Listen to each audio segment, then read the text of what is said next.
very proud. I think there are a lot of heroes out there and individuals who brought their own boats, people that helped pull other people out to get them out of harm's way.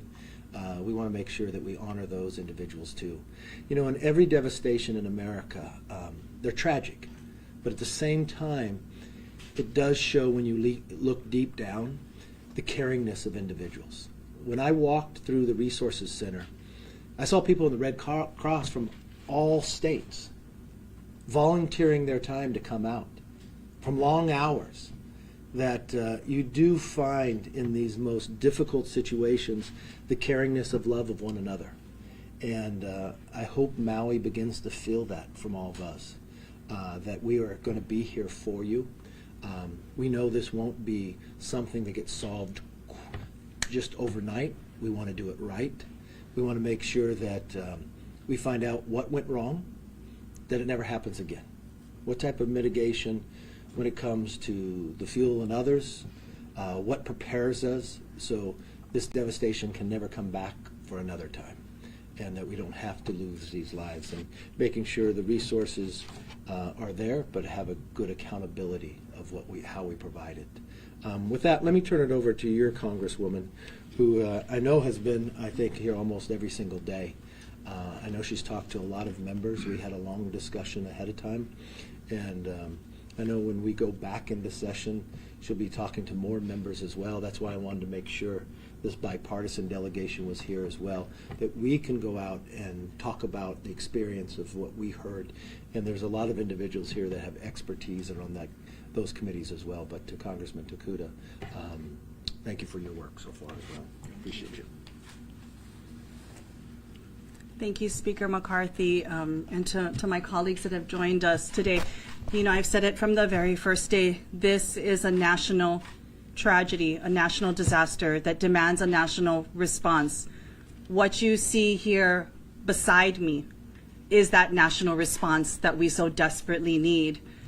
As I've walked through the resource centers, as I've walked through the shelters at one point, and now the hotels, as I've seen different people in action at every point of this operation, I have seen our country, individuals, heroes, as Speaker said, from all parts of the country, even the world, step forward and step up to support our Maui Ohana. Speaker, you and I had a conversation about how you can see the videos, you can see the pictures, but until you get your feet there, you really can't understand the intensity with which we are living every single day, the urgency that we feel, that we really need to make sure that our people, our families, get the resources and support that they need, that the action, the urgency cannot absolutely stop. And I will tell you this, I truly appreciate on behalf of all of my constituency, the fact that now we can truly call you part of our Ohana, our family, because we know that after what you have seen, what you have smelt, what you have felt, what you have heard today from our community, being right there in Lahaina amongst our people, amongst the very first responders that have been heroes from day one, we know you are part of our Ohana that is going to fight like hell every single day to make sure that Maui knows we will not leave you behind, that we are here for the long haul, and that we know it's not going to take days or weeks or months. This is not just years. I have talked about this in terms of generational support. But I hope what you also saw today is the fire and the spirit of our people. We are fighters here. They have hope. What we need right now is help. Constant help from across this country, a national response to make sure that as we look ahead and look forward, we can hold our head high, and we know that it's not just about recovery. It's rebuilding a Lahaina, a Maui, a Hawaii that we love. So I am truly grateful for my colleagues for joining me today. Doesn't matter what, party you come from. This truly is a national response that is being given to a state and a community that has suffered much. And we are very blessed to have you here. So on behalf of our constituents, welcome to our Ohana. And I know that when I go back and fight to make sure that resources are provided for our community, I will have my family next to me. And you can be assured that we're going to fight to make sure that the family only grows, because we definitely need support and help going forward. At this time, I would like to introduce Representative David Joyce, head of the Appropriations Subcommittee for Homeland. Very important for our community. Representative. Thank you. Good afternoon, and I certainly appreciate not only the hospitality of the folks here and certainly Jill, but I'd also be remiss if I didn't bring up my committee member, Ed Case, who has sought out from day one to make sure that we had the opportunity to come here and see firsthand the devastation. You wouldn't be human if you didn't feel it as you walked around on the streets today and have a different appreciation after learning the holy ground and how passionate someone like Jill is and Ed on behalf of the people of Maui to bring this back. And I can pledge you one thing, that when we go back, the speaker has told us to make sure that we can find the resources to bring Maui back.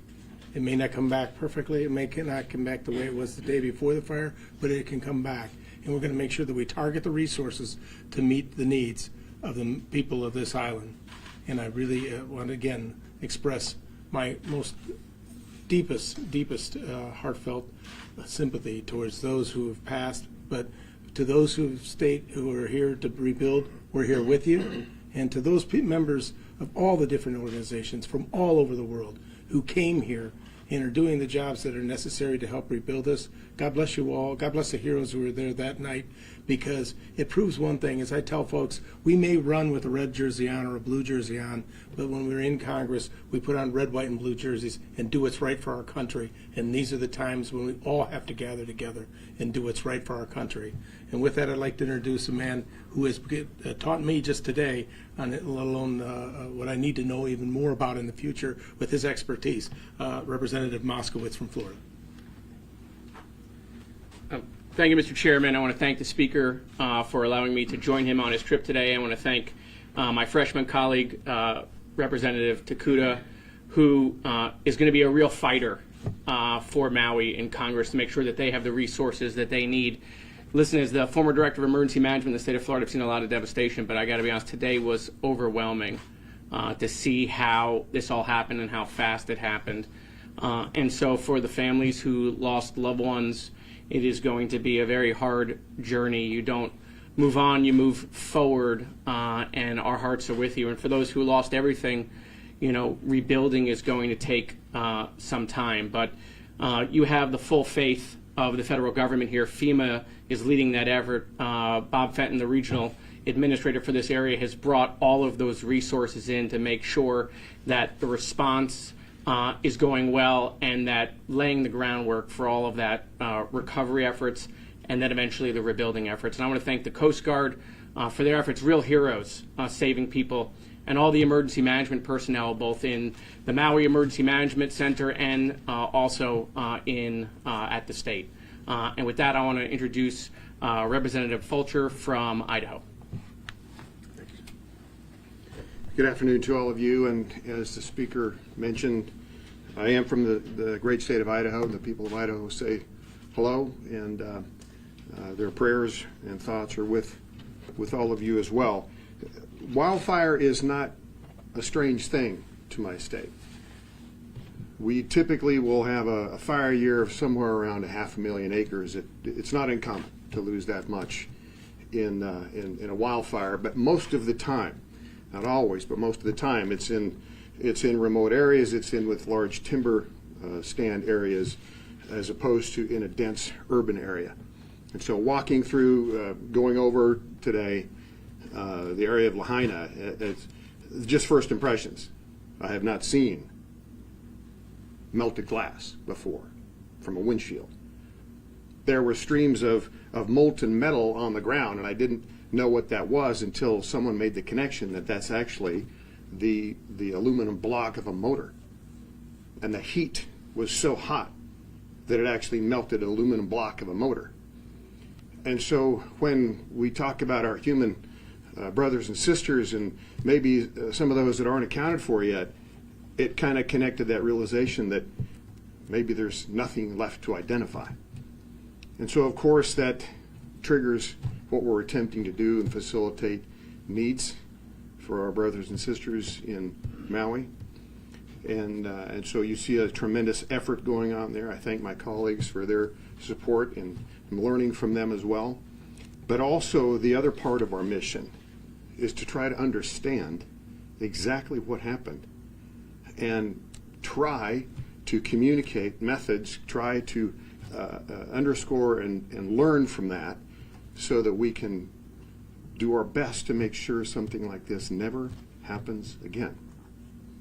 And so to all of you, and certainly from the great state of Idaho, we appreciate you. Our thoughts and prayers are with you. Mr. Speaker, thank you for facilitating this. I turn this back over to you. I will tell you, as we walked the areas, temperatures have to be above 1,600 degrees before glass will melt. It's probably around 2,000 degrees. At times it didn't make sense where a house would burn, the cars would burn, and then one little part may be saved. A fire truck destroyed, caught up in flames. But we heard other stories where firemen commandeering a police car, pushing in to save the firemen in there who were fighting. Or a policeman holding the line even though his house was inside burning. Or the firemen fighting the fire while their house is burned. I watched time and again that people would risk their own lives.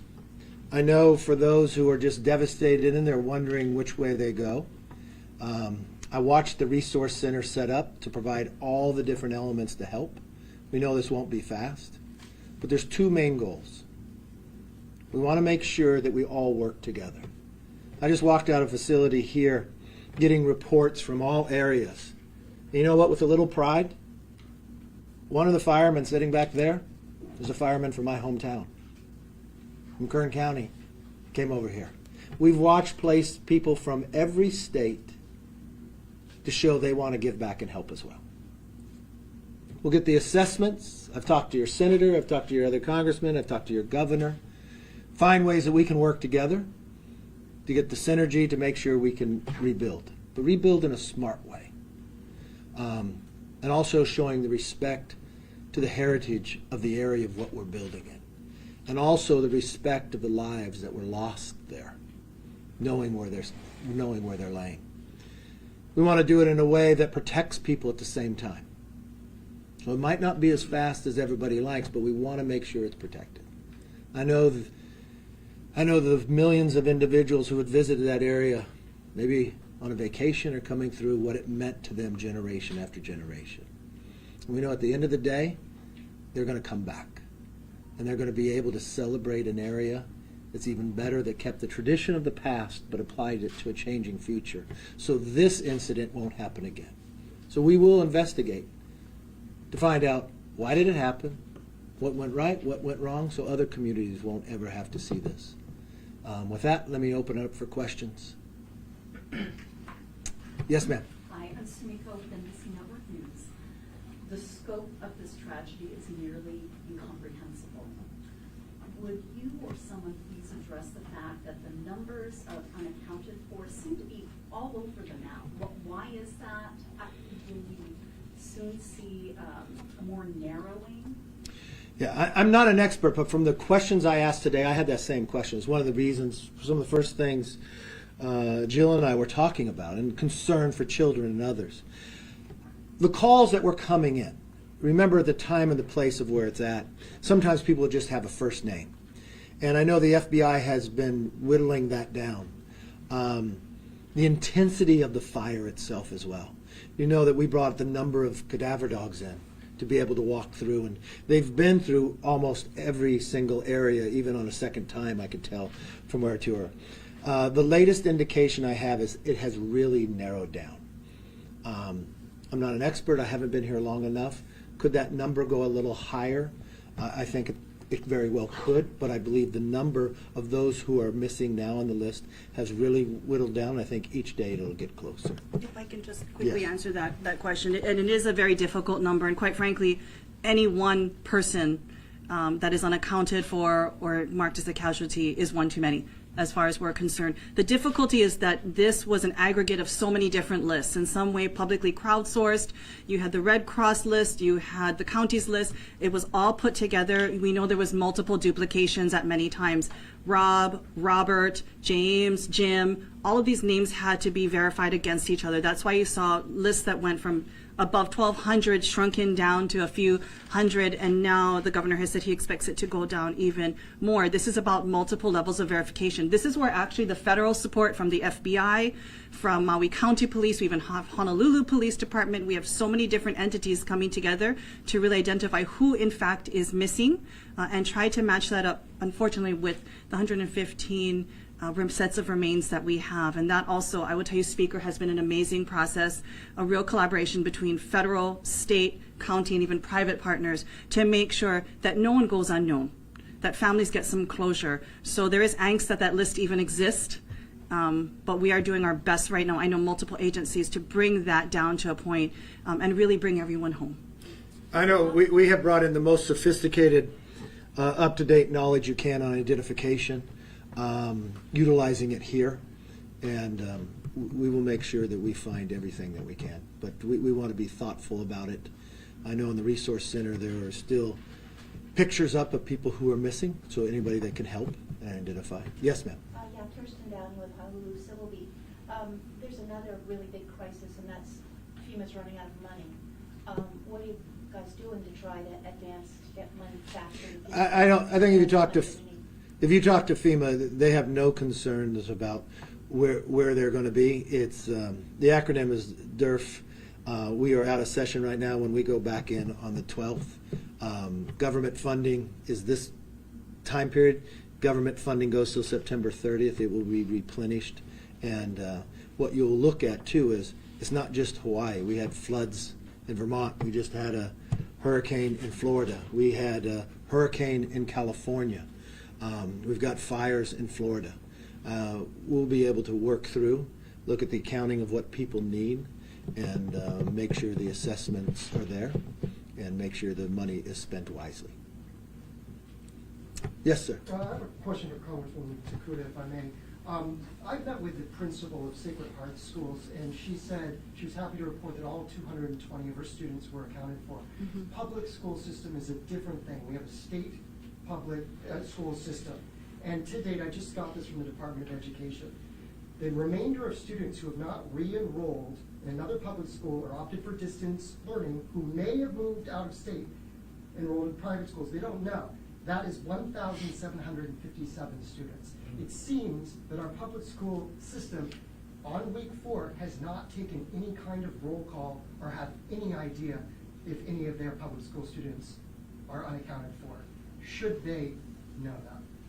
You know, I know it's been extremely difficult to be able to even communicate with a number of our students and our families. We absolutely need to make sure that we are connecting up with all of our students and our families. We need to make sure that we have ideally physical connection with our children as soon as possible with their families, because we know that every day that goes by, that social emotional connection, that support that they need right now is so critical, in addition to academic. But especially now, my concern is that social emotional support that we need to give all of our students, and quite frankly, their families and their parents as well. I do know that the department is asking students to re-enroll. One of the issues was that school had not even begun at this particular point. So students hadn't come back in so that we knew fully how many students were enrolled in our schools, since every year we ask you to re-enroll at the end, but there is fall off and attrition at the beginning of school year. So unfortunately, we missed that opportunity to really be able to say exactly how many students were enrolled in these schools. But bottom line is we need to accelerate our connection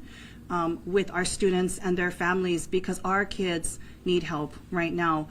Everyone is suffering, from our first responders to those working the front lines, especially our victims and our families. But our keiki, we need to make sure that we have not just eyes, but we really have our arms around them right now. And so we need to work very quickly and urgently with our department to make sure they have both the resources, the manpowers, the capacity to be able to connect with our kids. And then, as we've talked about today, there will even need to be temporary facilities, because we completely lost one of the schools. Our colleagues got to actually walk there and see a school that once housed 600 elementary school students that will not be there for them, and making sure that they have a safe, conducive place to learn. And again, as you've heard from the superintendent, there might be multiple means in which we offer education based upon families' preference and students' preferences as well. But bottom line is we need to connect as quickly and urgently as possible with our children and provide them with that social emotional support that they absolutely need right now. I would tell you, the sooner the kids are in school, the better. You think about what just happened during COVID and now being out, and just the point the Congresswoman was making, the emotion that they should be back together as soon as possible. It's some of the issues that we raised with the governor talked about, even from a temporary part. Yes? Mr. Speaker, my name's Eddie with Hawaii News Now. I know you're working to get familiarized with the islands. I've only been here 4 years, but there's some things I've learned in those couple of years being here. Just the two things I wanted to point out. More than half of Native Hawaiians now live outside of Hawaii, mainly because of the high cost of living. Two, if you go to the grocery store, just as a single person to buy one meal can cost anywhere from $30 to $50 for just one meal. So obviously Hawaii is different from the rest of the states. My question to you is, recently we've seen people like Oprah and The Rock donate millions of dollars to do like $1,200 a month in monthly payments. Federal government did a $700 one-time payment. The speaker holds awesome power when it comes to funding. Is there anything you might be able to do to increase that payment? Well, I think the greatest thing we do is help rebuild what was lost. The next thing we do is create policies that make the costs come down so people won't leave the island. I've been coming to the island for more than 25 years. I love the islands. I love this part of the country. I think the ways that we can create policies that people could take more of their money home, get taxed less, have gas prices lower, be more energy efficient, have groceries bills less. Inflation hurt us all in this country. So those are the items I think I could work on. But most importantly right now with the Lahaina fire, how do we from a federal government help do our part and our responsibility to help rebuild? I think we're showing it every day by the number of people who are here, the resources that came overnight, even situations where some of them were led up beforehand. I think we can prove that each day. So, yes, ma'am. Yes, you mentioned some of the disasters just this year with the flooding in Vermont and hurricanes in California that haven't been seen before. So when you guys are investigating what happened with this fire, how much are you going to look into climate change and the big picture of all these kind of disasters happening that have never kind of with weather patterns and things that have never really been seen before? Well, hurricanes have hit California before. Hurricanes have hit Florida before. Floods have hit Vermont. The hurricane actually didn't hit Hawaii. The high winds did. The one things that you can look at, even if the temperature has changed before on this earth and gone down and gone up, the mitigation, the fuel, the grass. Why did some buildings survive and others not? Did they have a different roof? One thing we have found when we've gone through in Florida, when you rebuild to a different code, a stronger code. The protection. Sometimes we have found if you have hurricane glass, then the wind doesn't get inside to lift off your roof. Sometimes you find that when you clear out the fuel before your house survives. I know that you got a red tile roof sitting out there amongst surviving all the others, but they did mitigation for all that. You also want to look at resources. This may not particulate happen to this within a perfect storm of a wind blowing this hard, but we could utilize going forward artificial intelligence to pre-position based upon weather resources to battle them ahead of time. So I think we should think smartly. We should look at the fuel system that's sitting out there and mitigate that. So if you do have a wind like this, what was interesting on that day, you had a number of fires on the island. You had a fire that started in Lahaina even earlier in the day that was put out. We do not know the cause of this. There's some people who talk that it was a power line. Well, the power line isn't about a temperature change. And a power line that has trees and brushes around it in a dry year is something different. Should you relook at maybe there shouldn't be power lines above ground? So there are ways of different parts of the country that have done things differently. So when we look at the rebuilding of Lahaina, let's do it in a manner that protects us for the future at the same time.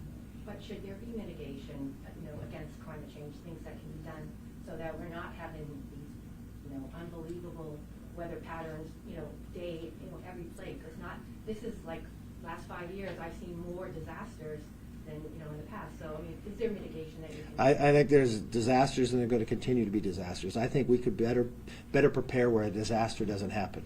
Had we done something on the power lines, maybe this never would have happened. Had we done something with the mitigation of the fuel, the grass around, and pushed away, had we had a different fire break. The other thing you have to remember too, Lahaina is different than other cities in Maui. It is a much older city, much more built on wood, smaller streets, so a smaller fire break. So there are a number of things that we can look at in a code building when you're going forward. I've been to hurricanes in Florida where I can look where a whole area is wiped out, and then there's buildings look like brand new, nothing ever happened to them. Why? Because they were built to a higher code. And I think when we rebuild here, that's exactly what we should do. If I could just Yes. point out something to take it in a slightly different direction, and I think my colleagues definitely saw this today. We live in a very rural and remote set of islands. And so dealing with any kind of disaster is very different. So we need to talk about infrastructure. We need to talk about preparedness of what it's like to live in rural and remote communities where help, unfortunately, doesn't come immediately. We can't just drive it in from another state or jurisdiction. A lot of the equipment we might need has to literally be put on a barge. It has to fly over here.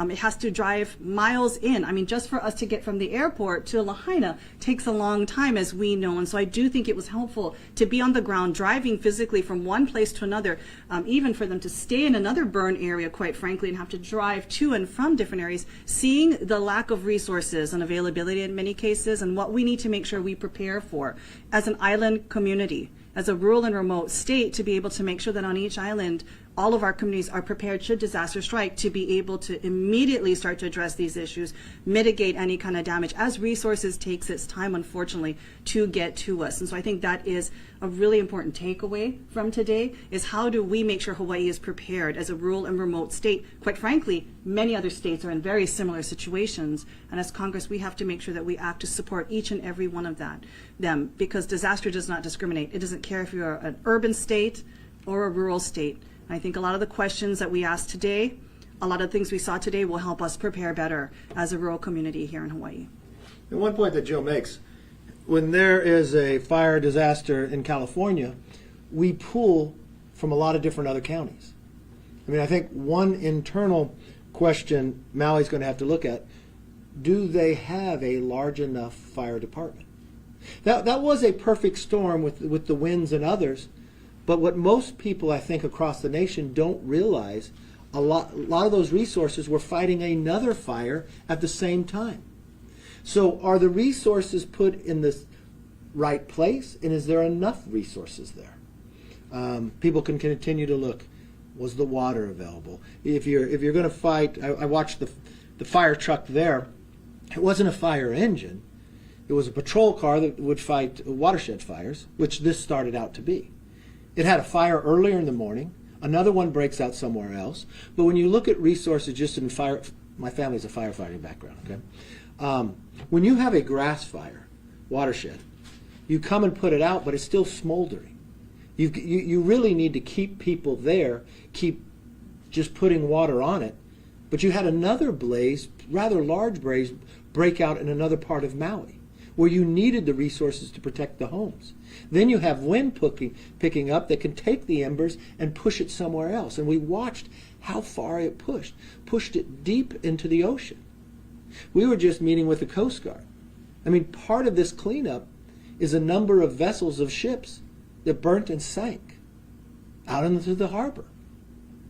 I mean, the number that people are talking about could be higher than 40. I mean, the devastation here is very large, and so that's part of the investigation. How do you build in a manner that this doesn't happen again? And how do you make sure that you have the resources? There's lots of times when some of these disasters become a 100-year situation. Are you prepared for that situation at the same time? I mean, the first responders were pulled so many areas that day. Yes, sir. J. April Akaku. Speaker McCarthy, you said we don't know the cause. And I don't think we know the immediate cause, and we may not for a long time. But almost everyone knows the root cause, which is climate change. 2023 may be the year of oil company weather. What are we doing to reduce our dependence on fossil fuels and the federal support of the fossil fuel industry? I think you and I will probably end up having a difference of opinion. I would sit and wait and look, because I walked the streets and I saw the power lines. I saw that a watershed grass fire started earlier in the day. One thing I will tell you is when you look to and cause, I've watched America reduce their CO2 emissions.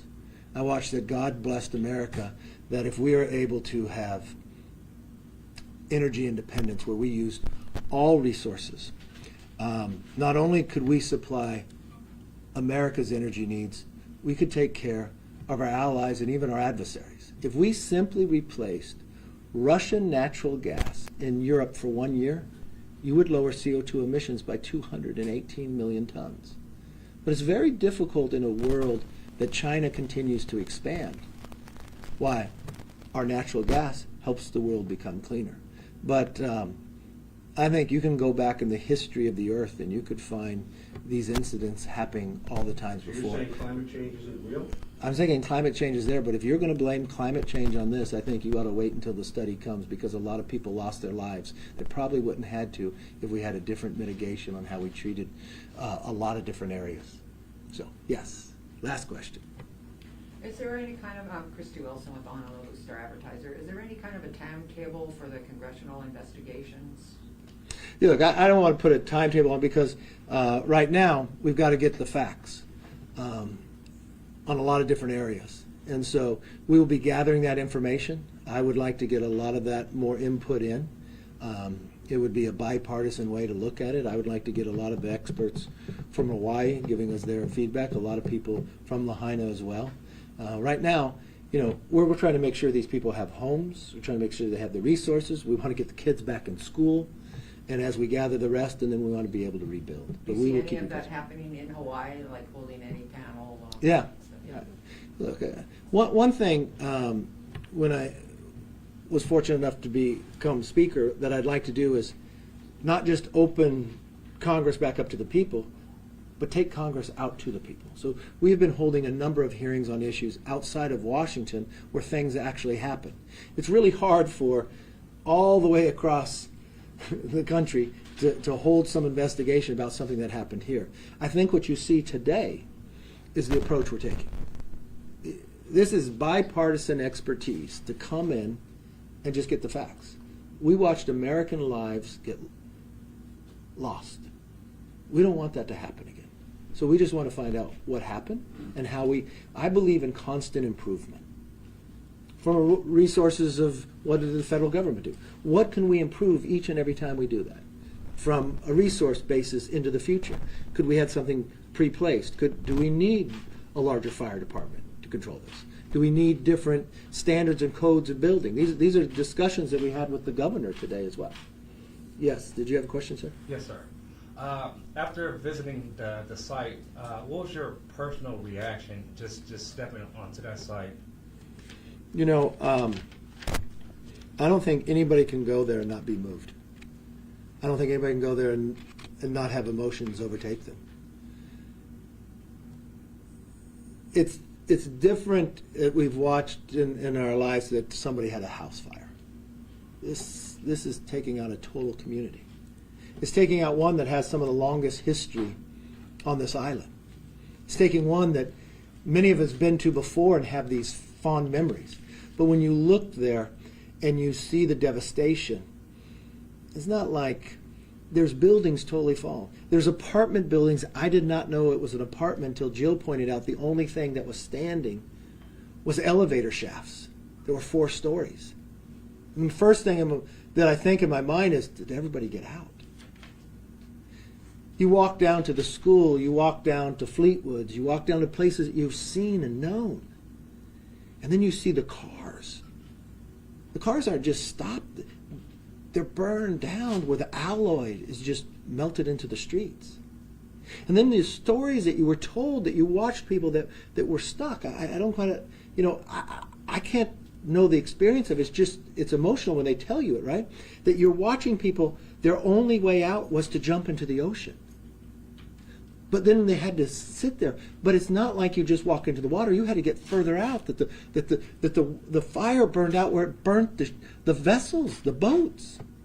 I cannot imagine what that looked like. I cannot imagine the fear that people had, that when you read the study of within 17 minutes just overtaking, that the firefighters losing their own truck because it must have turned so quickly. So, walking away, I think the responsibility as policymakers, honor those who lost their lives there. Understand the heritage of the location in which it took place. Respect it, but rebuild it. And rebuild it in a manner that this can't come back. And I want to spend just the time to say thank you to all the first responders. Thank you to the citizens that came to the call, that brought their own boats to save people. Thank you to those who are volunteering, that are coming from other states, sacrificing to be a part here to help people simply because they're Americans and they have the serving heart. And thank you to my colleagues, that we can work together and show the country that this Congress will do the right thing in the right time. And in this devastation, that we can actually honor those who lost their lives, but show what true meaning means to help and serve others to rebuild their life again. Thank you very much. Thank you. Thank you, sir. Mr. Speaker, have you been to Lahaina before? Yes, many times. Vacation? Yes.